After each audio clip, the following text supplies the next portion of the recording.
Well, good evening, everyone, and welcome to the St. Charles County Council meeting.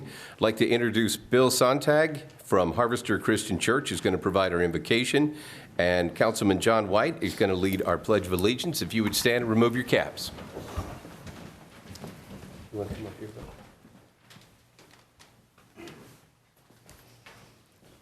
Bill? Dear Heavenly Father, we just want to take this time and thank you for being the God who loves us, who cares for us, and who hears this prayer right now. Father, I just pray for discernment, for wisdom, for strength, not only for all the people in this room, but everyone in this county, in this state, in this country, and in this world. Father, I just pray that as we come to you right now, that we are just ever trying to grow closer to you in a way that doesn't glorify us, but glorifies you. So I pray as this meeting proceeds, that you just come down in this room and help these people that are in here to make the decisions that you would have them to make, Father.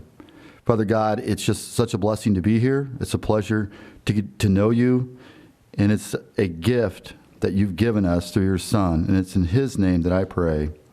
Amen. Amen. I pledge allegiance to the flag of the United States of America and to the republic for which it stands, one nation, under God, indivisible, with liberty and justice for all. Be seated. Carol, call the roll. Councilmember Joe Cronin, Councilmember Joe Brazel, Councilmember Dave Hammond. Here. Councilmember Mike Elam. Here. Councilmember Terry Hollander. Here. Councilmember Mike Klinghammer. Here. Councilmember John White. Here. Time for public comments next on the agenda. This allows the speakers to come up and speak before the council on any topic that they want. Once a topic is open, we will take speakers for and against, rotating up to 6 on the topic. Whenever you hear the timer go off, I'll ask you to conclude your comments at that point, just in the interest of time, and get everybody there. Make sure if you do come up and speak that you fill out a comment card that's up here on the corner of a desk. So I'll call for our first speaker.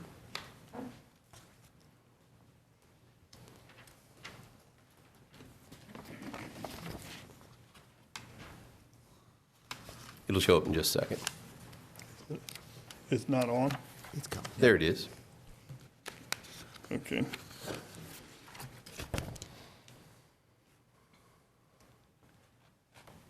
Should have made the print bigger. I'm Bill Meinhold, and I'm here to talk about the Highway I-70 South 5th Street reconstruction project. And the funding is the issue that I carry with this project. I can't believe that the county and city leaders put this project together. Surely it was done by other people.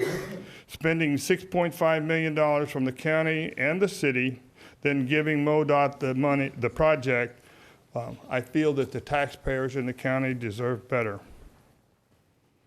Funding of the $2 million for the Truman Road Cave Springs area and $4 million allotted for the Bartertown Road improvements was transferred to this project for the city's share of funding. Was this a rob Peter to pay Paul ploy? Both of these areas need road improvements, so let the city use these funds where they were allocated for.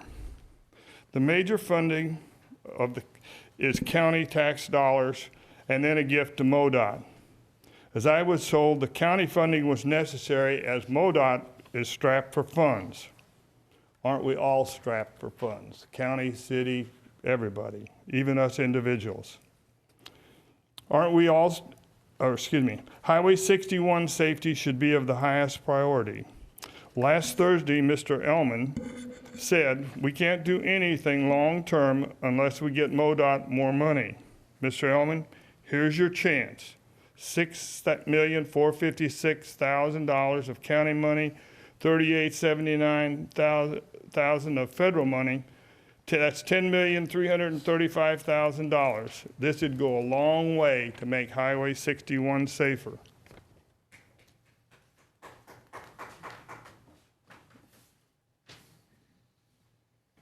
This is an excerpt from the paper that was printed there. I highlighted the statement that Mr. Elman made. I realize that there are improvements in the works for Highway 61, but let's do more and do it sooner. Rumor has it contracts are out for the project on Highway 70. And if this is true, and there's a penalty to stop this project from going forward, pay the penalty. A large penalty would be a small price to pay if we can save only one life, and maybe even more, on Highway 61.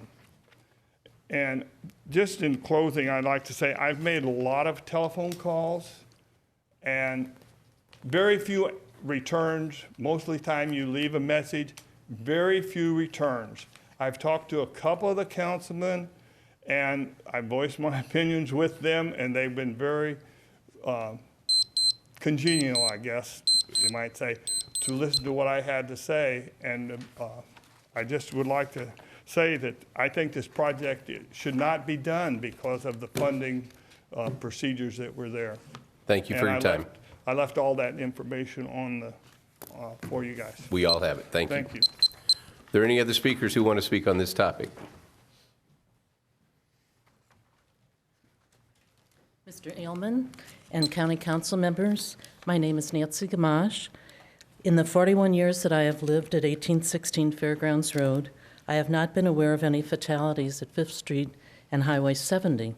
However, at Highway 70 and Highway 61, on January 27th, there were 3 fatalities. For the last 10 years, there have been 10 fatalities from Highway 70 and Highway 61 from Wentzville to Troy.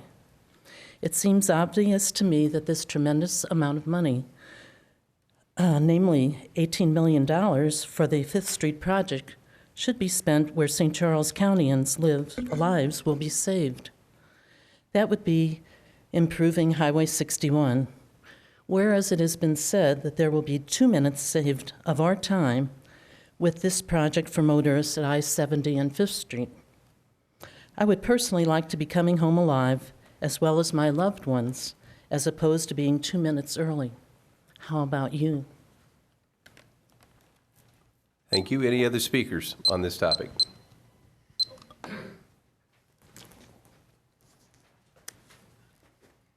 Hi there. Hello. My name is Gary Coletta. I live at 1001 Mayfair Road, which is adjacent to Fairgrounds Road. And what I wanted to talk about a little bit was one of the companion projects is being proposed as part of this 5th Street 70 Diamond Interchange, which is the extension of Fairground Road over to the South Service Road, involving a roundabout and a bridge, etc. We realize that there's been a red line on the county map for the last 45 years showing a link between the South Service Road and the Fairgrounds extension. A little obstacle of a 35-foot high creek being in the way. But this past fall, we were made aware, kind of belatedly, of the fact that this project was well underway as far as the design is concerned. These are the maps that was provided to me by the county engineer. And they are, I don't know who the design agency is. I couldn't find that out. But apparently, what they are looking at is traffic flow control for the year 2030 and 2040. I have not been able to find out what the traffic projections are for the 5th Street extension coming up from the south, since most of that area to the south is already developed. So far, I have not seen a lot of traffic congestion on 5th Street.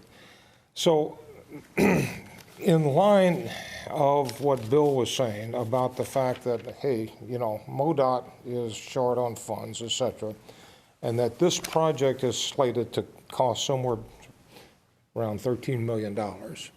And there's, from what I can tell, some of the budgetary items have not even been addressed yet, like sound barriers and berms on the creek bed, that type of thing. And I am led to understand that sometime shortly, perhaps in March, there is going to be a vote for the budget for this project for next year. I would like to propose that this project be delayed several years until such projects as a Highway 61 construction is completed and other higher priority projects be completed before they tackle this one. That's all.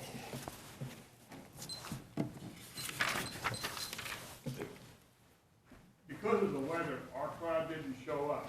Okay. But we do have several people. Can we have them stand supporting our cause? By all means. Anybody else want to stand up for the Highway 61 safety? Go ahead. All right, we thank you all for coming and appreciate your comments tonight. You okay? We'll anchor those things a little better next time. Is there anybody who'd like to speak on another topic to the council? Yes, sir. Come on up.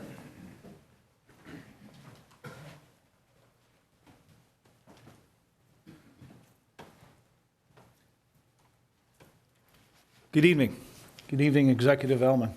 My name's Mike Benz. I'm with Lou Fuse Chrysler Jeep up here on Highway K in O'Fallon. I'm the government fleet sales manager, and I'm here to ask about an item on the agenda tonight under the consent agenda for the purchase of 13 Dodge Chargers be reconsidered, or for that matter, under however you run the meeting, if you could pull it from the consent agenda for reconsideration. Very simply for these points, I bid for 13 police cars this time around. I was beat by a competitor across the state by $466 a car, which equates out to less than 2% a car. But that 2% equates out to like $5,900 and some change if you look at it. But beyond those numbers, I plead to you that very simply Lou Fuse is more than $6,000 to this county, and the taxes that we support to the county, the number of employees, the number of vendors, and so forth. And further, and I know this picture says more than 10,000 words, and it means a lot to a few gentlemen that have stepped in this room. Lou Fuse last year alone donated $20,000 to Backstoppers. This is just one photo at the Guns N' Hoses fight.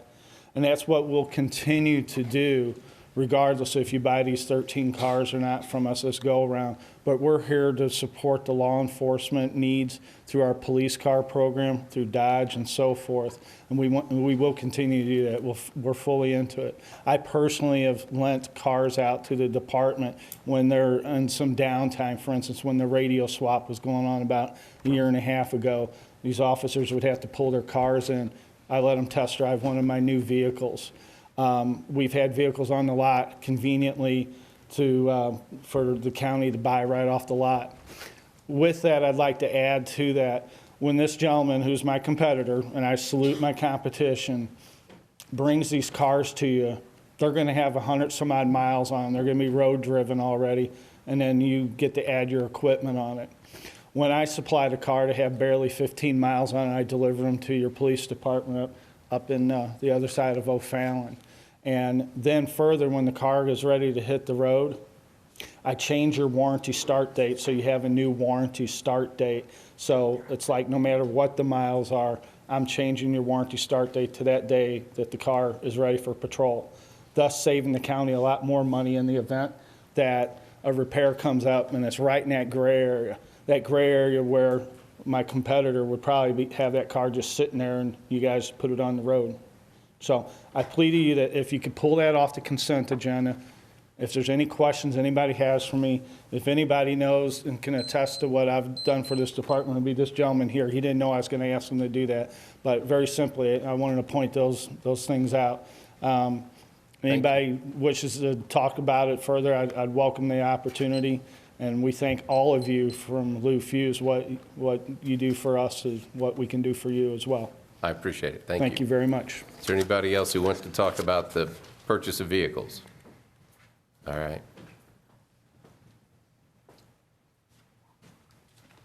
Yes, Mr. Chairman, I'd like to piggyback on this, and I have a couple other items, so if you give me leeway about an extra minute, I'll get through them. Sorry, you get 3 minutes. Okay, can I talk about this and then come back up and get my 3 minutes? No, you get 3 minutes. Well, then you don't want to hear from citizens, I guess. A.C. Dienoff, County Public Advocate and resident. This gentleman is right on point. I've been advocating to this county about keeping the money right here at home, feeding and supporting our neighbors and our small businesses. You're talking about 1.8% from Landmark Dodge and Independence to Lou Fuse right here in our own county in O'Fallon. You know, of a concern is taking our money into St. Louis City and County, giving it to Don Brown for 7 Tahoes, giving it to Don Brown for 7 Chevy additional Tahoes. Going to Marshall Ford, which is in O'Fallon, that's good. Marshall Ford, which is in O'Fallon over Joe Mockins. But then Don Brown Chevrolet again for 2 Chevy Tahoes. 3-ton pickup truck, 4x4 for the Parks Department. The Putnam Chevrolet in California, Missouri. Ridiculous. Just doesn't make any sense. We're not trying to keep our money here and go against the grain of keeping it in St. Charles County. Also on my agenda is the Hayes Home Tour. You know, we're talking about a lot of money, taxpayer money here, $107,000 before we even do any work. Transparency is important. I made a request to the county council staff that I'd like to be part and see firsthand the tour of the historical significance, the needs, the challenges, where the money's going, and what it's going for. When is the tour? You know, our director of administration said there's going to be a tour. Let's make it public. Let's not keep it secret behind closed doors.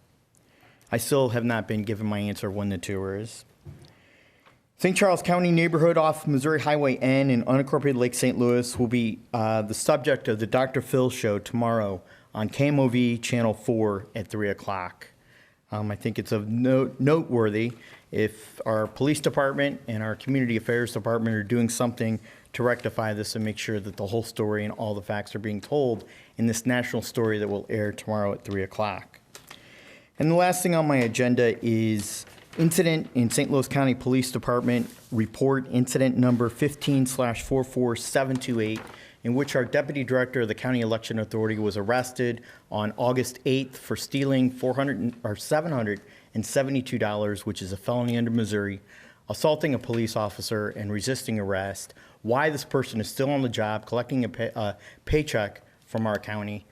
I'm saying that it's political interference, and I am claiming that the director of elections and the deputy director are impeding justice, stymieing the prosecutor in St. Louis County from charging this person in a theft. And I think there's some theft that's going on at our election authority. It needs to be looked into by the county auditor. And I ask you to remove this person from office until she's either found guilty or the charges are stick. Thank you, Mr. Dino. Is there anyone else who wants to speak? Seeing none, we'll close public comments. That brings us to the report from the county executive.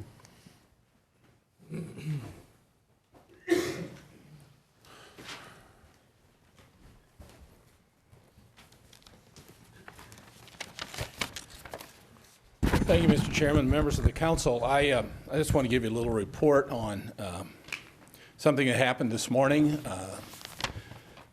National Council on Drug and Alcohol Abuse had a press conference over in St. Louis County. Mayor Slay, County Executive Stenger, and myself were asked to talk about what each of us in our governments are doing on this heroin epidemic. And I don't, I'm not exaggerating when I call it an epidemic. And talked to some of you about it. I know Mr. Brazel is very, very much interested in this topic. But I just want to kind of give our people at home and you some appreciation of what we've been doing and some things perhaps we could do in the future. Since 2013, the police department has responded to 323 heroin-related calls and 84 heroin overdoses. The Missouri Department of Health says 39 people died in 2014 of heroin-related overdoses in St. Charles County. Starting in November 2015, the police department was the first law enforcement agency in the metro area to carry Narcan. And I think we've talked to you about that. I think the chief has explained that this has already been used in one incident to save a life. It's something that other jurisdictions across the river are working on but still don't have in place, and I'm very proud of the fact that we were the first. We've been working with the St. Charles County Police Department and the Office of Prosecuting Attorney under Tim Lomar on the St. Charles County Regional Drug Task Force. It's a multi-jurisdictional enforcement group established with the municipalities in the county, and in 2015 that task force initiated over 700 investigations and seized thousands of grams and units of illegal drugs. Between 2013 and 2015, the task force made nearly 500 combined drug manufacturing and fugitive arrests. Last summer, the task force teamed with the DEA, St. Louis Group, the U.S. Attorney's Office, and Prosecuting Attorney to form the St. Louis Regional Heroin Initiative.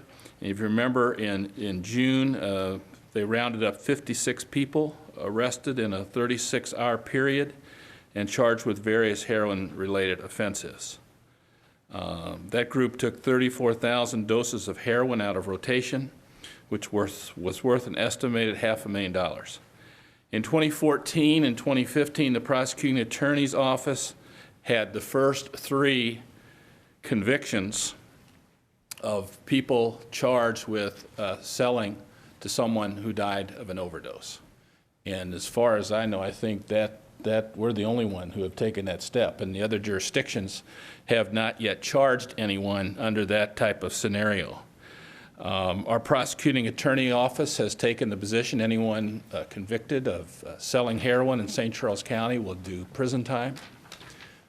Yeah, Joe. Is that murder, or what is that, Steve? It's a form of, it's a manslaughter, I believe. Is that correct, Chief? It's, the theory is a criminal involuntary manslaughter by way of heroin distribution, which results in an overdose death. So, we, of course, continue to have school resource officers.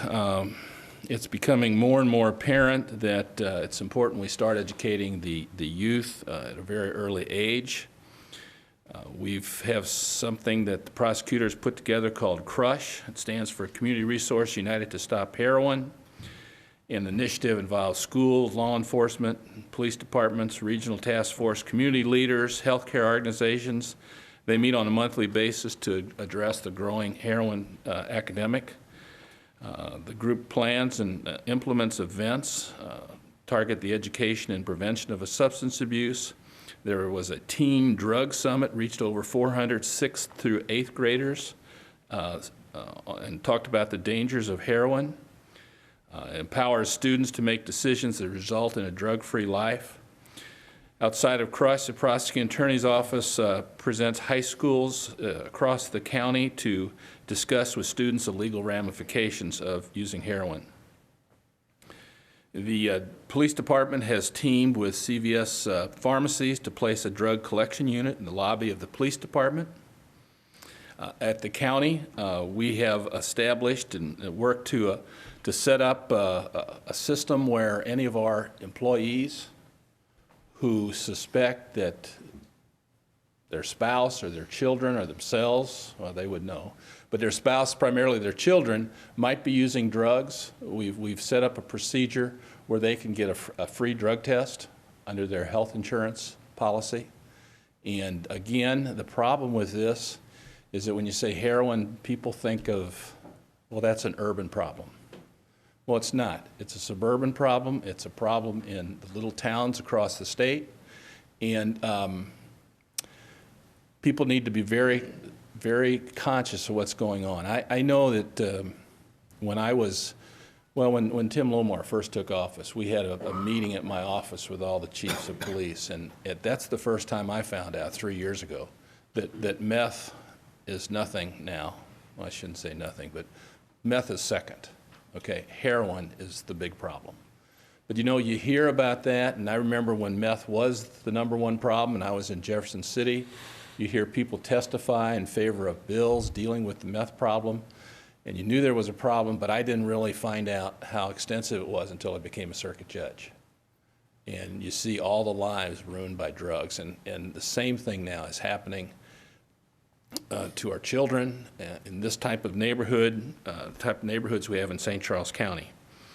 There's a group called Walking for Wellness, which meets at 6:15 every Tuesday by Dillard's out at the mall, and they have these really bright shirts they wear that say "Stop Heroin," and it's all they do is walk around and talk to people. They're all individuals whose families have been affected, and they simply are out there trying to get the word out that we all need to be cognizant of what's going on here and do everything we can. Many of you probably saw the commercial at the Super Bowl, and the NCADA was very influential in putting that together. It actually was put together by some students with the help of some students from Rockwood School District. Jack, you're in the back. Can you go ahead and put that up on the screen, and we'll look at that?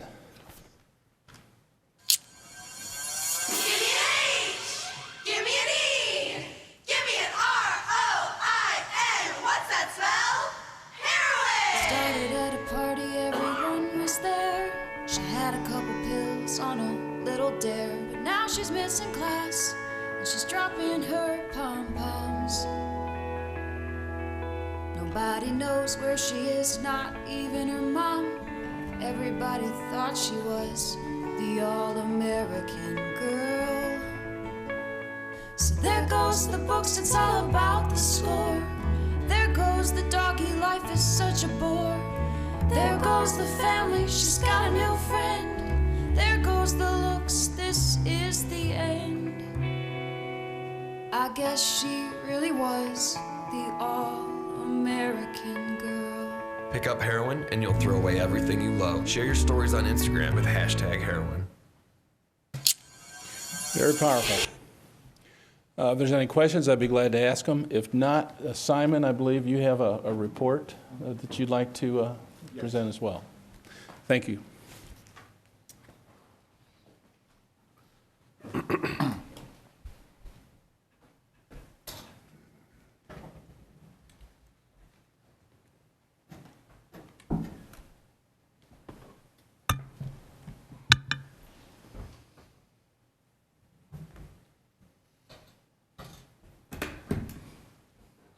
Mr. Chairman, members of the council, I'm Simon Wong from the Information Systems Department. I want to bring you up to date on a printer program we're rolling out this year in IS.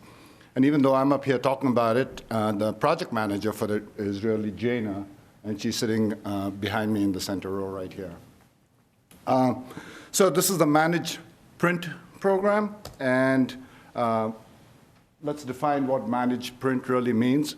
When I talk about print, it really means the whole gamut of copying, printing, scanning, and faxing.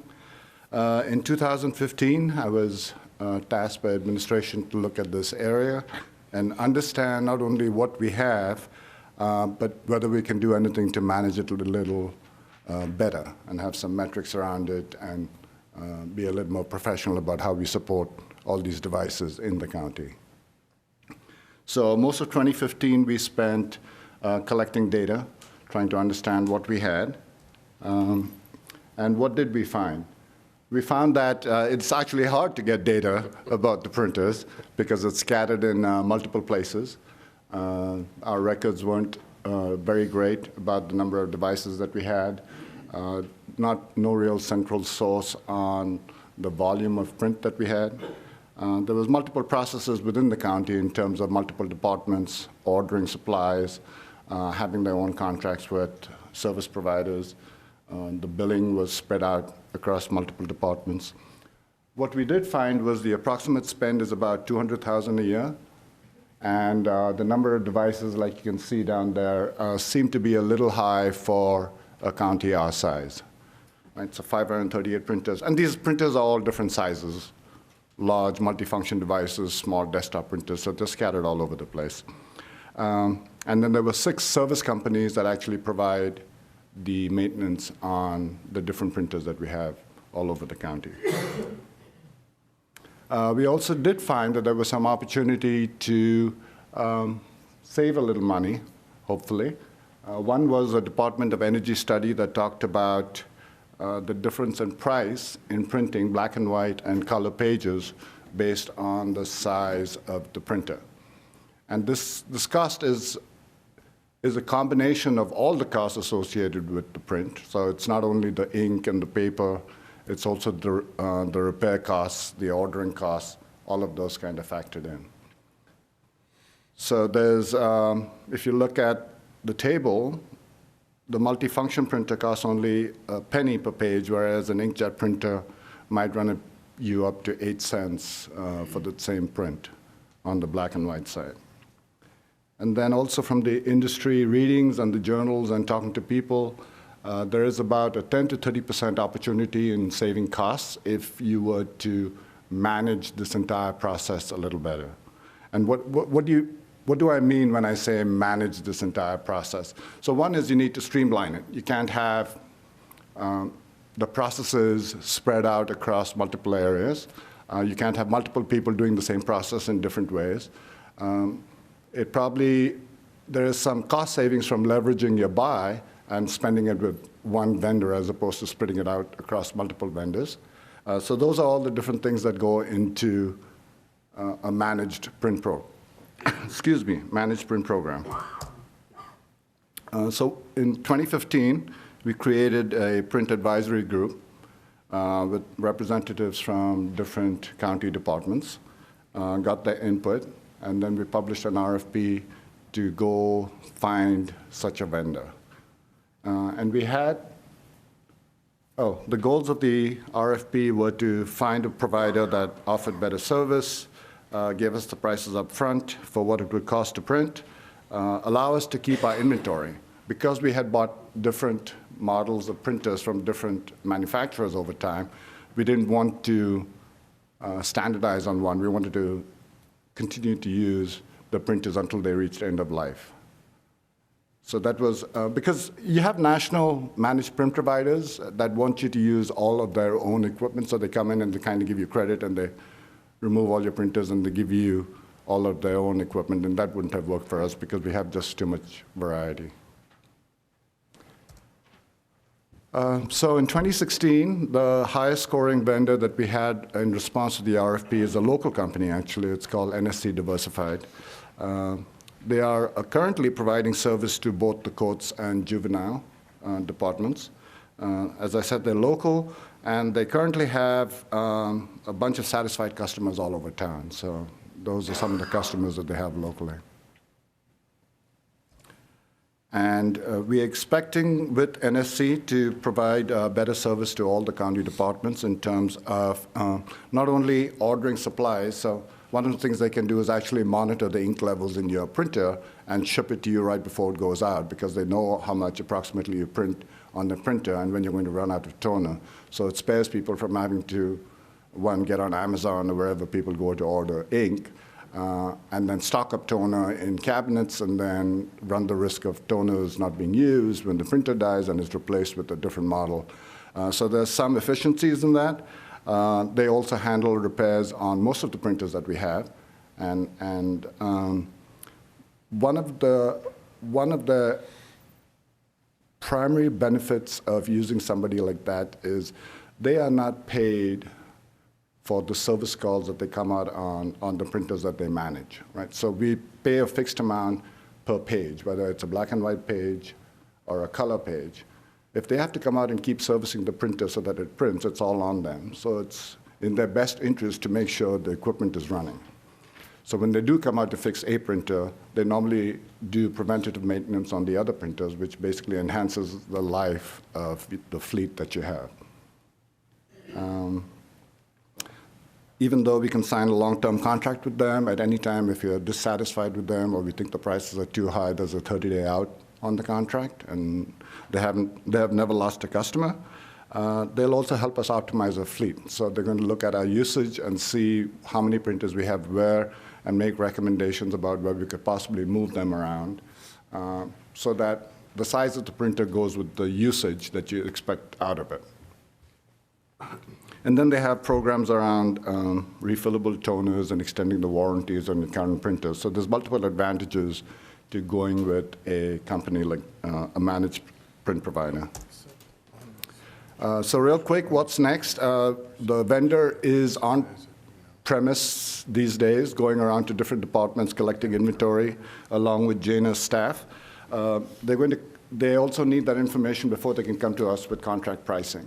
And then once they put those numbers in the contract about how much they're going to charge us for the page, for the print, the color print and the black and white print, we'll bring it back to council for approval. So you'll see this contract. Then after that, they will sit down with the customers, talk to them about how they can improve the service, and then hopefully in the spring, we start rolling out the program, which basically means they start managing and supporting the printers and doing the maintenance on them after we communicate a lot with all the departments. That's all I have. Does anyone have questions? Anybody have questions? Good job. That's great. Thank you very much. Okay, thanks. Yeah, this is especially a project that they get a lot of kudos for because we've known for 10 or 12 years that we bleed money potentially in trying to keep these printers updated. And Jana and Simon's people have just done a phenomenal job. This is very intensive, and as you can probably tell, it's not the sexiest topic in the world, but they've just done a great job. So we're really hopeful we'll get some savings out of it. Jana thinks so. She loves going to all those buildings to find every printer that they have everywhere, right? That was great. All right, let's move on to consent agenda. Are there any items that you want to remove, anyone wants to remove from the consent agenda? I'd like to remove the Dodge Chargers from the consent agenda. Second. All those in favor? Aye. Any other items to be removed? Actually, I'd like to talk about all the police vehicles, just briefly. All the vehicles? All the vehicles. Second. All those in favor? Aye. Is there anything else to be removed? Motion to approve as amended, which is Parks and Rec on down. Second. All those in favor? Aye. All right, so let's come back and tackle this. Let's just do it all as the police department vehicles. Chief, do you want to come up and?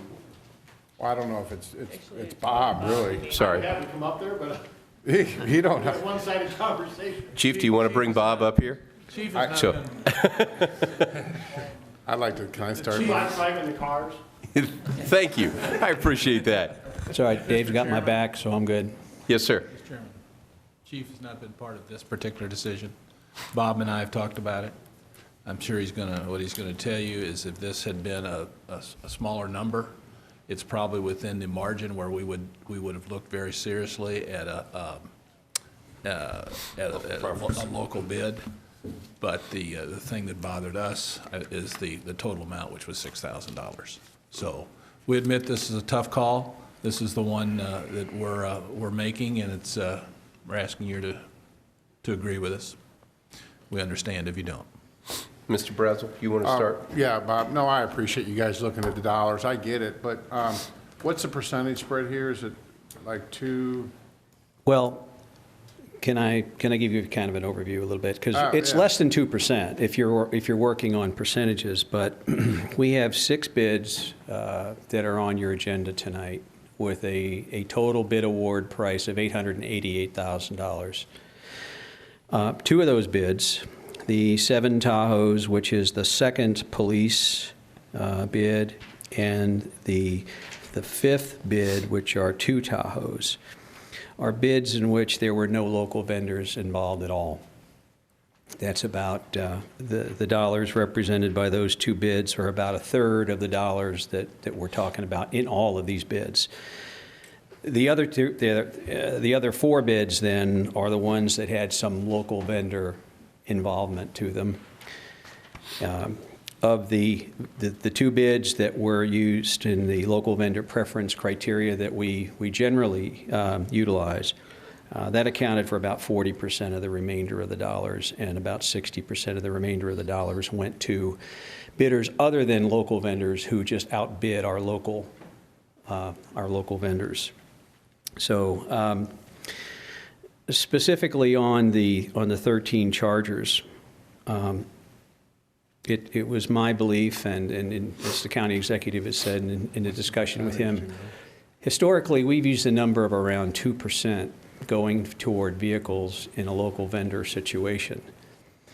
But other than this time of year when we are buying our largest number of vehicles at one time because it's a new year,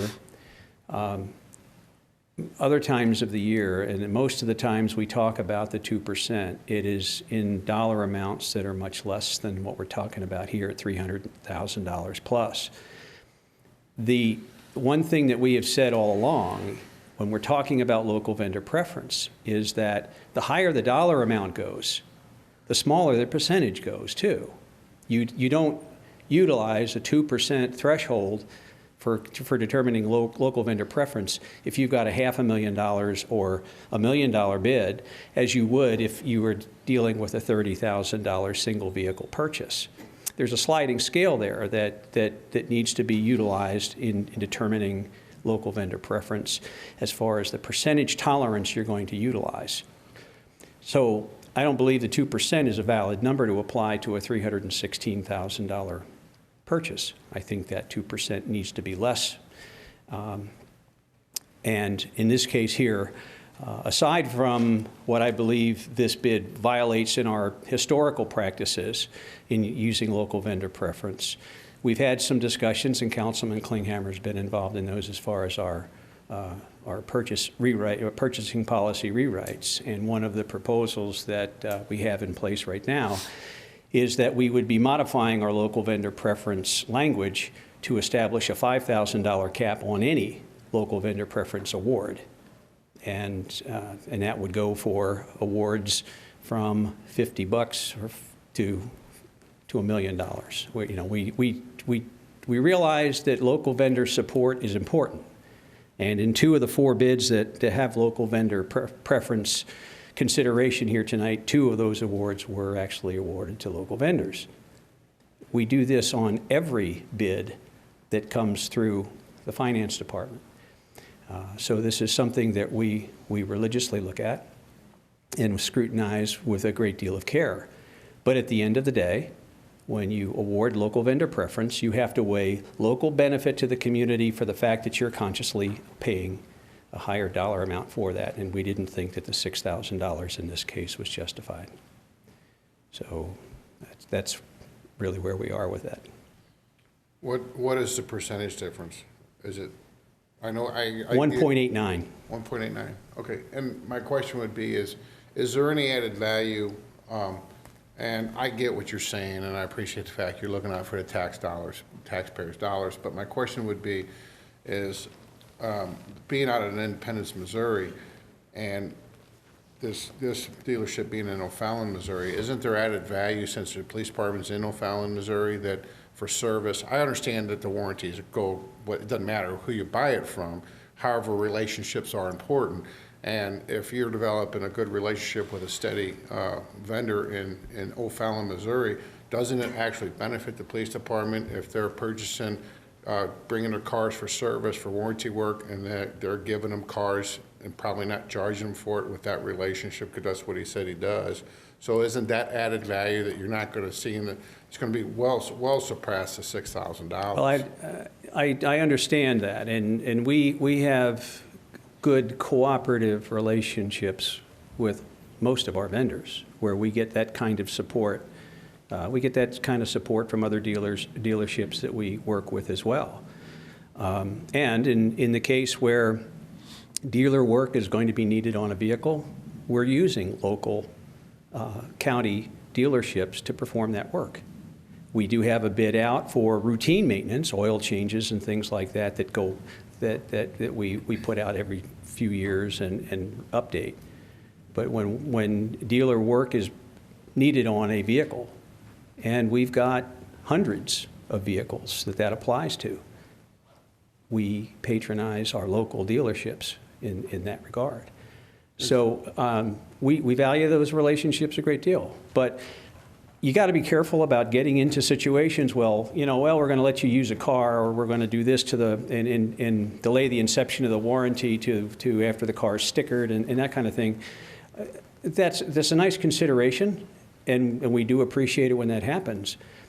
But don't get caught on the slippery slope of quid pro quo either, that, you know, we're required to do things in a different way because we are a public entity. And I think you have to be careful about the integrity of your process, and giving the nod to a higher bidder because they did you a favor somewhere along the line gets a little sketchy too, or can get a little sketchy. So we have a process that we have to follow, and we follow that process consistently. And I think with this particular bid, we've done the right thing, and appreciate, like I said, the local vendor efforts that we get and the cooperative relationships that we have with them. But at the end of the day, we're stewards of the taxpayers' dollars here, and we just didn't think that this one fit the mold. And one point, is this does include delivery charges and everything? All of our automobile bids are on a delivered basis.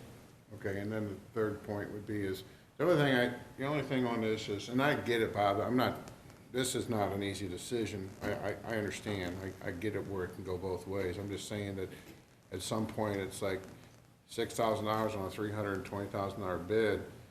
That money stays in O'Fallon, stays in St. Charles County. Those people work there, and they're going to spend it in St. Charles County. You're going to recoup it. But I get what you're saying. It's a tough decision. I don't know. Well, and to refresh your memory too, the reason why we use a 2% is because the margins on these vehicle purchase or sales by dealerships isn't that great to start with. So a majority of the money doesn't stay here. Mike? One of the reasons I've been working with Jennifer and Joanne and Bob on trying to come up with a fixed policy that is easily to identify, and we can publish it and say, this is how we're doing it, is so that we don't run into a situation where we start getting fewer and fewer bidders that participate in the project or in the process. Because if we get a reputation of giving it to the local guys always, which is has its merits and its bad points as well, we set ourselves up where other companies outside of St. Charles County aren't going to be as interested in bidding on our projects, which ultimately could mean higher prices. It's kind of a, my belief is the more competitors that you have bidding on a project will drive the price down. The more that's in the game, the better off that we all are. And that's why I really want to have a policy that we can state out there that this is what it is, and it's not, and no offense to you at all, Bob, but this kind of nebulous, well, sometimes it's 2 and sometimes it's 1.8, and I think we need to have something that's more quantified and easier for everybody to understand. We're getting very close to it. I'll have something that's coming forward in the next short time. On this one, I'm torn. I could go either way on it. It's such a small difference from where our point historically has been, and I kind of was going to bring out the idea that 5,000 was the number, and this one's at 6,000, but 6,000 spread out over a $316,000 bid. 1,000 is kind of chump change, so it is. I could go either way on it. I do respect what Lou Fuse has meant to St. Charles County. They're a tremendous organization. You see their name well represented, not only in helping the county out, but in the activities they do for youth sports, and their participation in our county is very visible. So I think that's something that we need to take into consideration as well. Sorry, man. I'll relinquish the floor, but before we get done, I do want to go back and talk about not only the process of buying these particular ones, but I'd also, at a later point, Chief Todd, talk about the total life cycle cost of the vehicles that we're actually purchasing, because that actually comes into play as well. We want to make sure that the guys have the proper vehicles to do their job. That's the most important part.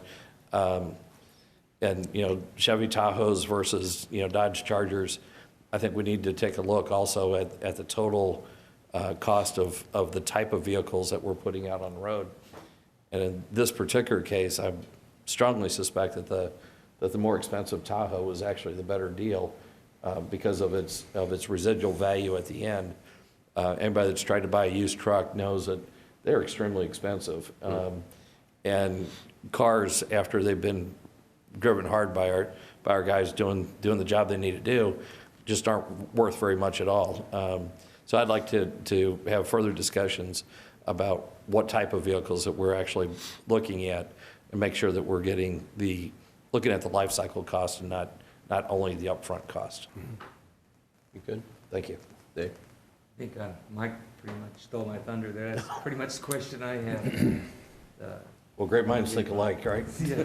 We do, and Chargers are relatively new on the scene, so we haven't gotten a great deal of look at a larger scale number of Chargers yet. But historically, we have done that. We have tracked different models as they've been used and gone through the life cycle to see where they are. The Chargers didn't really work out so well when we had them across the street. So yeah.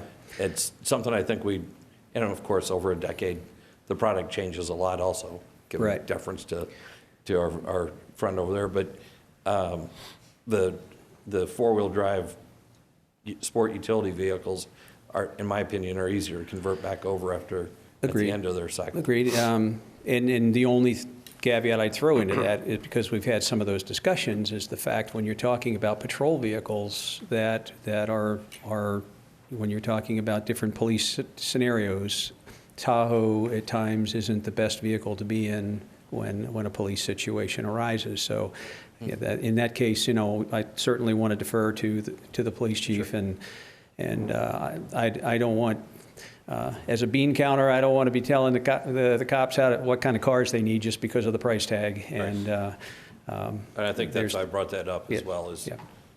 The right tool for the job is the most important. Absolutely. Does anybody else have any more questions or any comments on this? I did have one question for Bob. At one time, we talked about a percentage. Do you remember what that percentage was? Generally, we have used a 2% number, but the part B of that statement is that the higher the dollar amount goes, the lower the percentage goes. And for vehicles, we've used historically around a 2% in the lower dollar thresholds of bids that we generally talk about.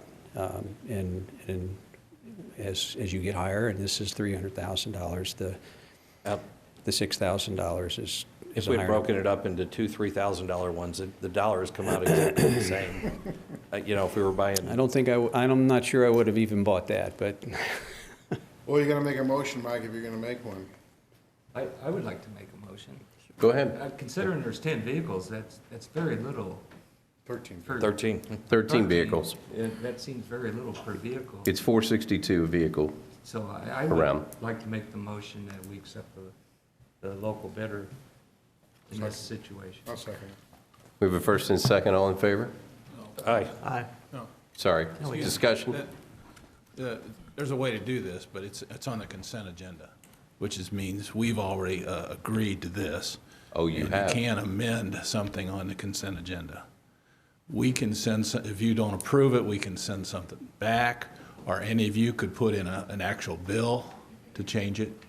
But I'll make sure I'm right about that. I mean, the whole concept of a consent agenda I didn't realize that. is once we put it out there. In other words, I wouldn't be able to veto. I've already agreed to whatever is out there.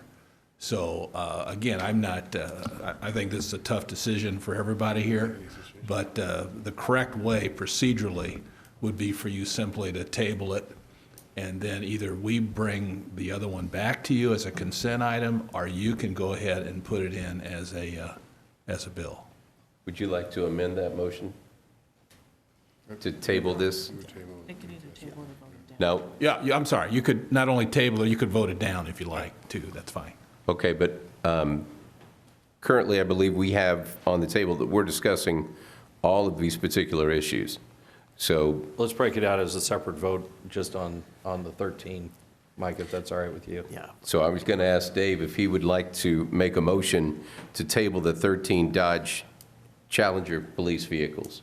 No, I'll make a motion to approve the amended agenda excluding the 13 Chargers. That still stays off the approval for the consent. I have a second? All those in favor? Aye. Aye. And just to make sure things are clear, I'd like to withdraw my motion so that we don't leave, because I think. Good point. we had a Yeah, we don't second. want something like. All right, so that motion is withdrawn. So do I hear a motion on the 13 Dodge Challengers? No, it's still on, it's. So we don't have to table that? No. You either have to table it or vote it down. Well, we don't have to do that. We can just leave it on, it's just right now, it's just not been approved, so it's going to remain on the consent agenda. You need to table it. It has to be tabled. You normally table things I on make the agenda. I make a motion to table that particular item until the next regular scheduled meeting. So the motion's been made and seconded. All those in favor? Aye. All right. So consent agenda items is done. Checking with Don and Carol to make sure that I'm right. See, it's what happens when you put the filling guy in charge. You never know what's going to happen. All right, let's move on to bills for final passage. Bill 4315. Bill 4315, an ordinance authorizing the county executive to approve acquisitions of right-of-way and related easements for the purchase, condemnation, receipt of gifts, intergovernmental agreements, and/or by negotiated adjustments to the planned construction of a project by the county highway department up to $100,000 per parcel. Any discussion, comments? Seeing none? An ordinance authorizing the county executive to approve acquisitions of right-of-way and related easements for the purchase, condemnation, receipt of gifts, intergovernmental agreements, and/or by negotiated adjustments to the planned construction of a project by the county highway department up to $100,000 per parcel. Councilmember Brazel? Yes. Councilmember Hammond? Dave, yes. Councilmember Hammond? Yes. Councilmember Elam? Yes. Councilmember Hollander? Yes. Councilmember Klinghammer? Yes. Councilmember White? Yes. That concludes bills for final passage. Move on to bills for introduction, starting with Bill 4316. Bill number 4316, requested by Wayne Anthony, sponsored by John White, an ordinance amending the zoning district map of the county of St. Charles, Missouri by rezoning land from R1E Single Family Residential District to C2 General Commercial District as per application RZ 15-00018. Any questions or comments? Seeing none? Bill number 4317, requested by Wayne Anthony, sponsored by Terry Hollander, an ordinance granting conditional use permit CUP 15-00011 for automobile sales to Bross Heckman Incorporated owner and Penuel Raj Clement applicant. Any questions or comments? Moving on to 4318. Bill number 4318, requested by Wayne Anthony, sponsored by Joe Cronin, an ordinance authorizing execution of two agreements relating to St. Charles County's Urban County Community Development Block Grant Program, or Urban County CDBG program, for 2014 through 2016, namely, a subrecipient agreement between St. Charles County and the City of St. Peters to operate and run the city's CDBG programs and services, and a services agreement between St. Charles County and the City of St. Peters for the city's operation of urban county programs and services. Any questions or comments on 4318?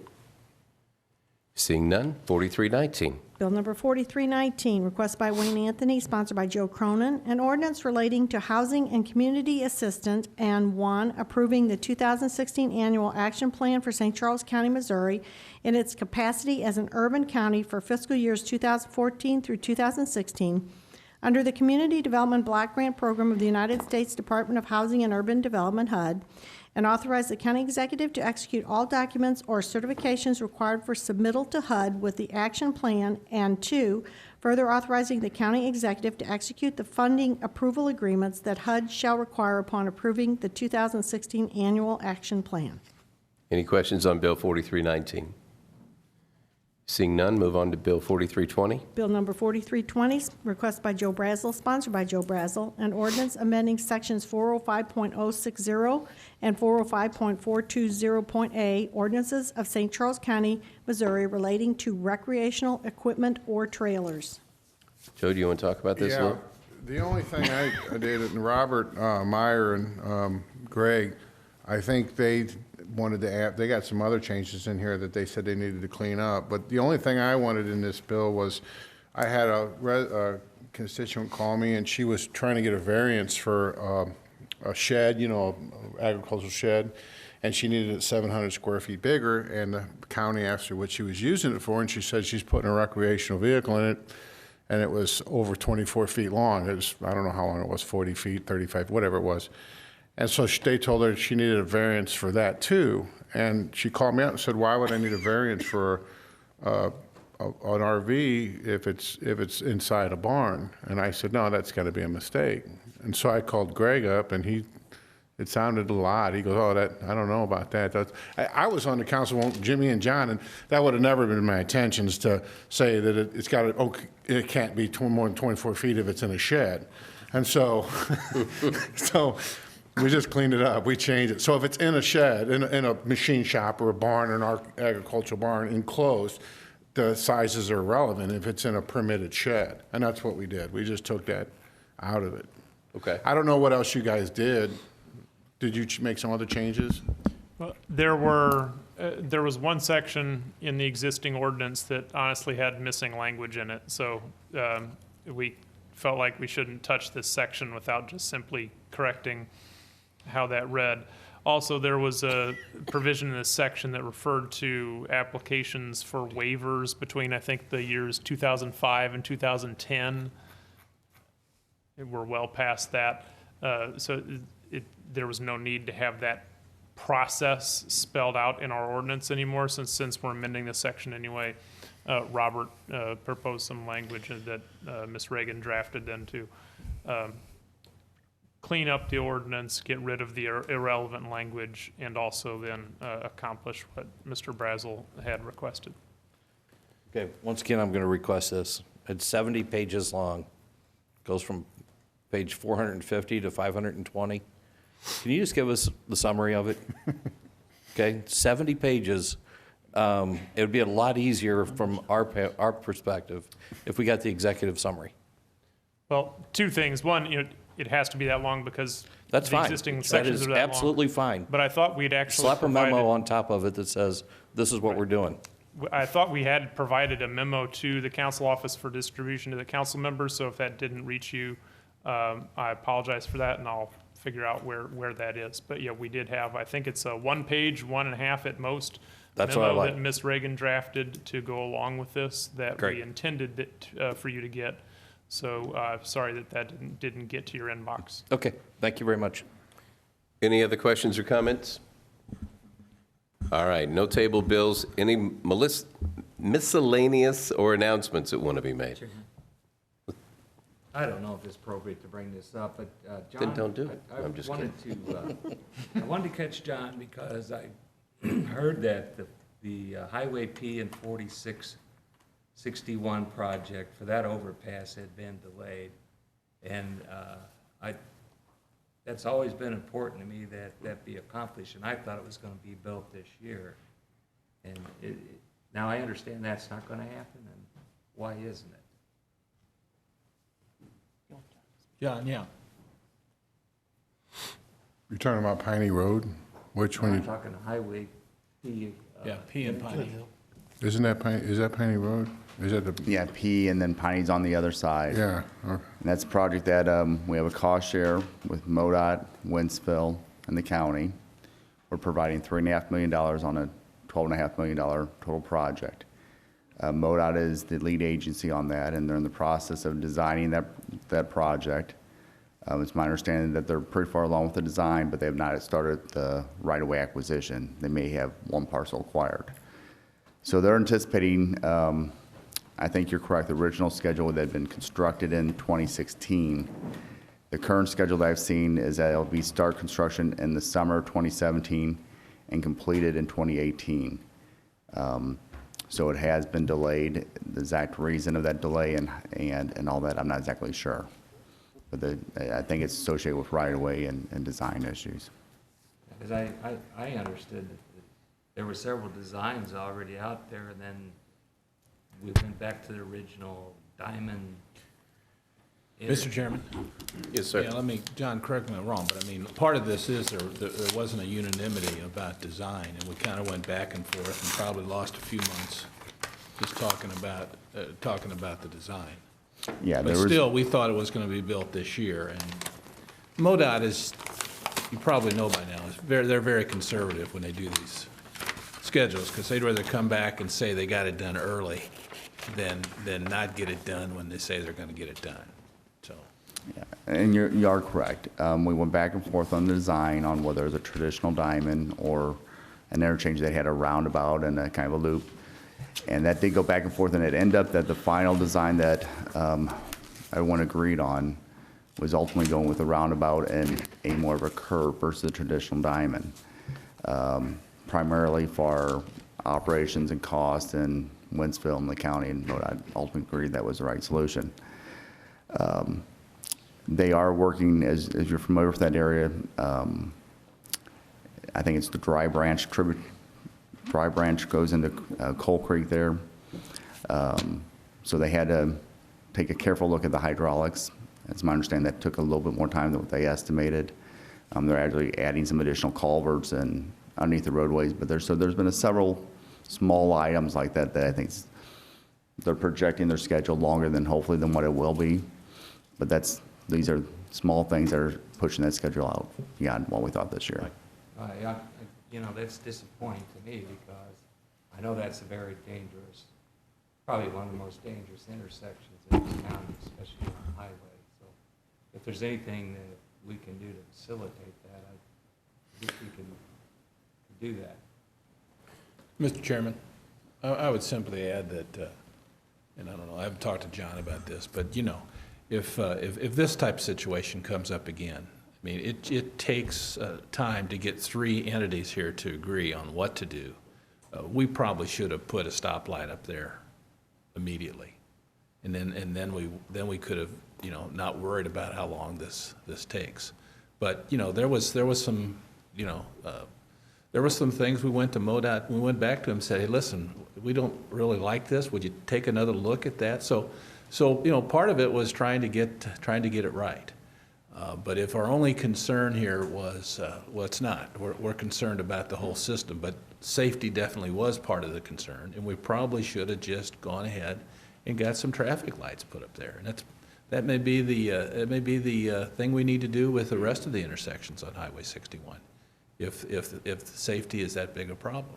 Now, while we're on that topic, I want to thank the police department for going ahead and kind of upping the vigilance with which they're looking at that particular area. And I actually talked to a person this morning at that press conference I told you about who lives in Lincoln County and came up and thanked me for what the police are doing. He said they're really out there, and people driving that understand now that they're going to have to do the speed limit. They're not going to be able to follow too closely. And he thinks that's a perfect first step. Obviously, over the time, you know, you'd love to have get rid of the at-grade intersections, but in the meantime, you know, maybe we need traffic lights. Maybe we need a lower speed limit. And I've had discussions with Mr. Cronin about Highway P and the whole thing, and it's in his district, and I think he would probably agree that if we had to do over again, we should have probably just put some lights up. Councilman Klinghammer? I just want to make sure that the delay on this was not caused from financial or budgetary. I wish some more of our residents that were here earlier would understand that it wasn't a money issue, Fifth Street or 61 type. I don't think type situation. No. And you know, yeah, the two are not connected anyway. And I don't think money was the issue at Highway P on the delays. And yeah, money was not the issue. Our money for the projects has been secured. City of Wentzville has secured their money. MoDOT has their money through the cost share program, so that was not an issue or reason delay. It was really on the technical side of what's the right design. Those roadways are, if you're familiar with it, they're staggered a little bit. So this is a bridge that's on a pretty good angle. And so trying to minimize that angle, getting the geometrics correct, just took a little more time. And along with other issues with the creeks and the flooded plains and all these complications that came up as they got more into the details of the project. Mr. Chairman? Councilman Bradley? John, what is the master plan? What is the plan for, you got Piney Road and P, and are we graduating all the way to Lincoln County on doing these crossover bridges? Is that the plan, or do we not have a plan in place? I think on 61 itself, no, there's not a master plan. If you look at our thoroughfare plan, it looks like it calls for extending of the outer roads and trying to get more of the at grades, the outer roads to interchanges. But as you get further to the north towards Dietrich and W, the grades and stuff don't really work well with additional overchanges or interchanges because everything's so flat right there. You don't have a lot of height. So that's, I think, more of a comprehensive look of 61 of exactly each of these accidents have different causes. The one recently is a crossover. And if you look back over the 10 years, there's only been one other fatality crossover accidents. However, that same period of time, we lost 6 families or 6 people due to the at grades. All of these accidents have very specific reasons that are different. And putting that puzzle all together is something that MoDOT is starting to look at, and we support them in their effort, but we need to give them some time to go through and look at what that true comprehensive plan is for the corridor. Mr. Chairman, again, John, correct me if I'm wrong here, but the Highway P, Piney Road, was one of the last projects approved on the cost-sharing program. Is that correct? Correct. It was in the last group. It was it's in the very last group that was approved. And in fact, on the 5th Street Fairgrounds I-70 project, we submitted that also originally as a cost-share program. And I think it was it approved, or did MoDOT end the program before they actually? On the 5th Street project, they ended the program. They ended the program before they took action on it, at which point the city and the county basically determined this is a project's important enough, we're going to proceed even without their share. Correct. So yeah, if the cost share programs, the two would be pretty similar if the cost share program had remained in effect. That's one of the things I'm told that MoDOT is considering going back and reinstituting some type of cost share program, which would be very, very beneficial for St. Charles County because we have funds to match. A lot of other places in the state don't. So we're hopeful that in the future there'll be some kind of cost share program again. Anybody else got anything else, since John's been nice enough to hang out and just grill him for a while? All right, so I'll entertain a motion to dismiss. Motion. Second? Second. We are dismissed. Thank you all. John, thanks for staying.